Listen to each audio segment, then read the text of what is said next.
একজন গরিব লোক, যার কাছে ছিল না টাকা না খাবার, তবুও সে কখনো আল্লাহর উপর ভরসা হারায়নি।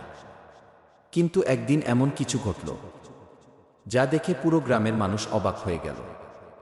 লোকটি প্রতিদিন মসজিদের বাইরে বসে থাকত। তার কাপড় ছিল পুরনো, চোখে ছিল কষ্টের ছাপ। মানুষ তাকে দেখে পাশ কাটিয়ে চলে যেত, কেউ তাকে সাহায্য করত না।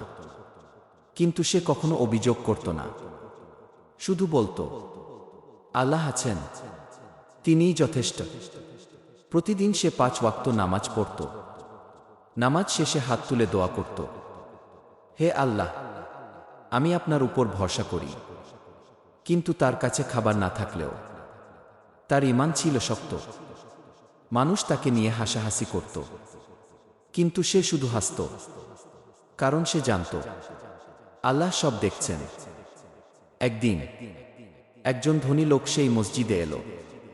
সে গরিব লোকটিকে দেখল। তার ধৈর্য আর ঈমান দেখে অবাক হয়ে গেল। সে ইমামকে জিজ্ঞেস করল, এই লোকটি কে? ইমাম বললেন, এই লোকটি খুব গরিব, কিন্তু তার ঈমান খুব শক্ত। ধনী লোকটির চোখে পানি চলে এল। পরের দিন ধনী লোকটি আবার এলো। সে গরিব লোকটিকে ডেকে বলল, আজ থেকে আপনার সব দায়িত্ব আমার। গরিব লোকটি কাঁদতে লাগল।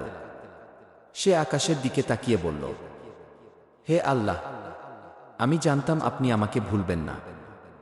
সেই দিন থেকে তার জীবন বদলে গেল। এই ঘটনাটি আমাদের শেখায়, যে ব্যক্তি আল্লাহর উপর ভরসা করে, আল্লাহ তাকে কখনো নিরাশ করেন না। তাই সবসময় আল্লাহর উপর ভরসা রাখুন। আরও ইসলামিক ভিডিও পেতে সাবস্ক্রাইব করুন আর আমিন লিখে যাবেন।